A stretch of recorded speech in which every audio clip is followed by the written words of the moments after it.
Alors nous fêtons le Christ roi, je ne sais pas si vous avez été frappé comme moi c'est la première fois que je le remarquais de cette façon-là, combien Jésus, dans l'Évangile, lie sa mission de roi avec la vérité. Alors j'en dis quelques mots dans l'écho que vous avez peut-être entre les mains, mais je voudrais revenir sur cette question parce qu'elle me paraît importante et qu'on en retrouve aussi d'ailleurs la suite dans le passage de Saint Jean où il appelle Jésus le témoin fidèle et vrai. Donc ça veut dire celui qui porte la responsabilité de la vérité. On peut se demander ce que tout cela fait ensemble. Eh bien, en réalité, le contraire de la vérité, c'est contrairement à ce qu'on pense, enfin j'aurais pu poser la question aux enfants, mais le contraire de la vérité, c'est pas l'erreur, c'est le mensonge. Le mensonge, c'est une chose assez terrible par laquelle finalement nous tordons le vrai pour notre intérêt. Souvent d'ailleurs par peur. Parce que si on dit quelque chose, on dit je vais être mal jugé ou on va m'attraper pour les enfants. Et souvent le mensonge, c'est pour éviter une correction. Et finalement, on s'habitue au mensonge. Et c'est cela qui est le plus terrible. C'est qu'on finit par considérer que c'est normal. Surtout quand on voit les grandes personnes qui s'y adonnent eux-mêmes. Quand on voit les supérieurs, les grands chefs, les rois, qui eux-mêmes mentent.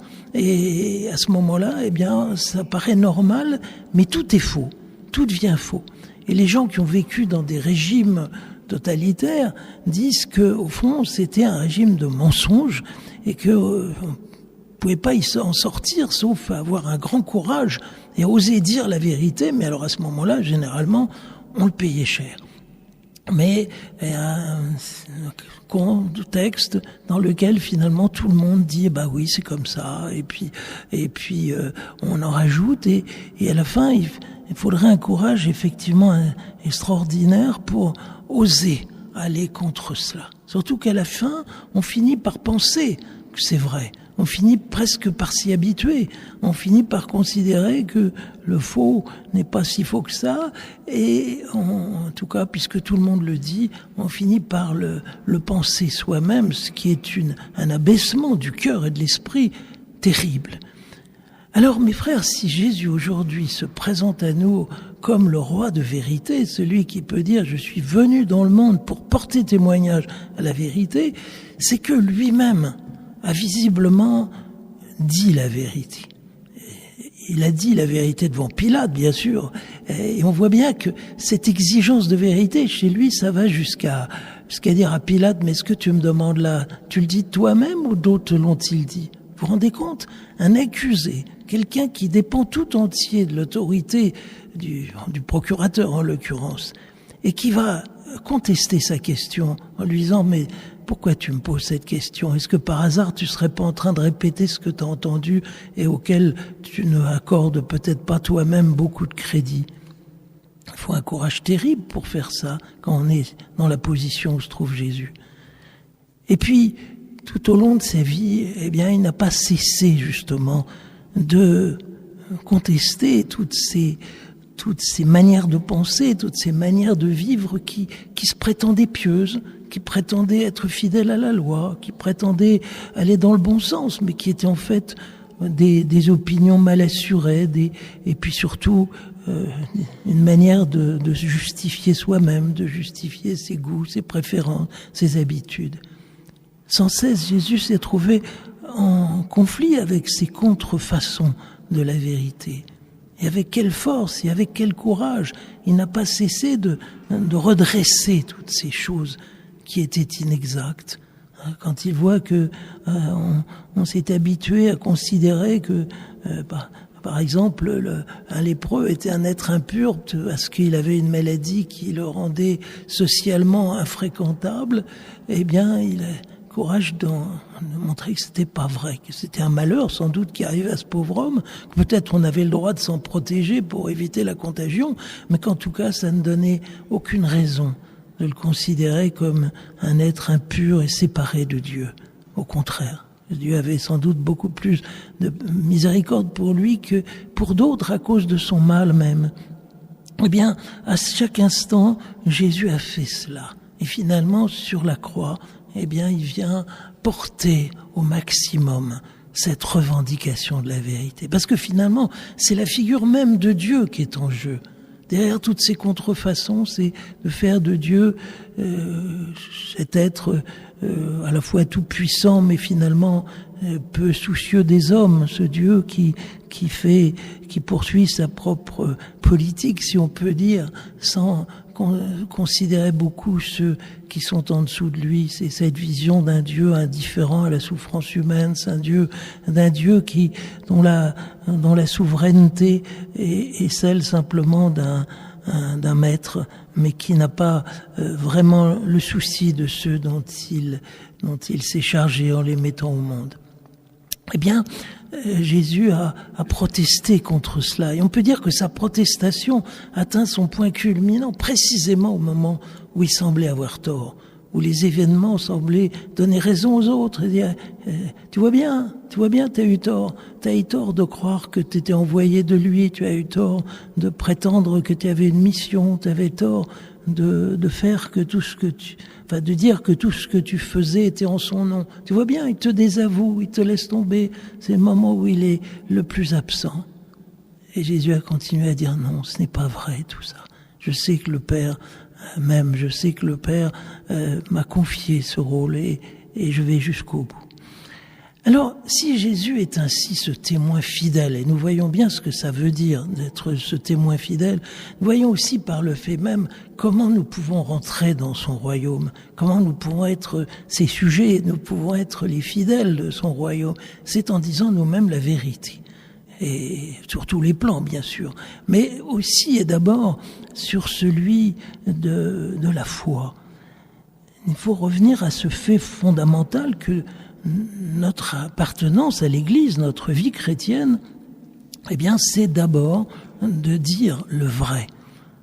On nous le demande le jour où on est baptisé, où on est confirmé, enfin, quand on nous fait faire la profession de foi, au fond, nous avons à répondre à la vérité. Alors, peut-être qu'on le fait parfois de façon un peu paresseuse en disant bah oui, je répète la formule prévue dans ce cas-là, je dis le credo, mais en réalité, cette formule nous engage terriblement parce qu'on nous demande de prendre parti sur la vérité. Et par le fait même que nous disons ces choses, je souligne souvent auprès de ceux qui vont recevoir un sacrement, je dis mais attendez, par le fait même que vous affirmez ces choses, vous en niez d'autres. Au moment où vous dites qu'il y a un seul Dieu, vous dites qu'il n'y en a pas plusieurs. Au moment où vous affirmez que Jésus est le Fils de Dieu égal au Père, forcément, vous ne pouvez pas être d'accord avec ceux qui disent autre chose sur ce sujet. Alors réfléchissez bien, je ne vous oblige pas, mais si pour vous c'est ça la vérité, eh bien ayez le courage de la dire en sachant que c'est la vérité, qu'à partir de ce moment-là, il faudra peut-être souffrir pour la défendre. Il faudra peut-être souffrir pour ne pas la laisser attaquer, et réduire et déformer.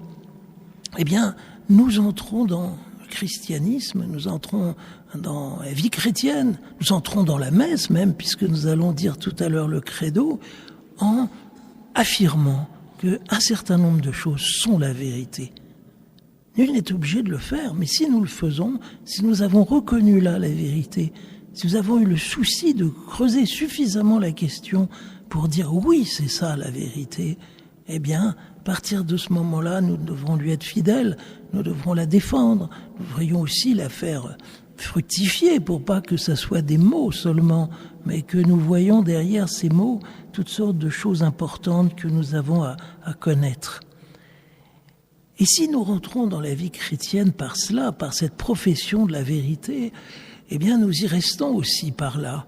C'est-à-dire que sans cesse, tout au long de notre vie chrétienne, nous avons à faire la vérité sur notre vie.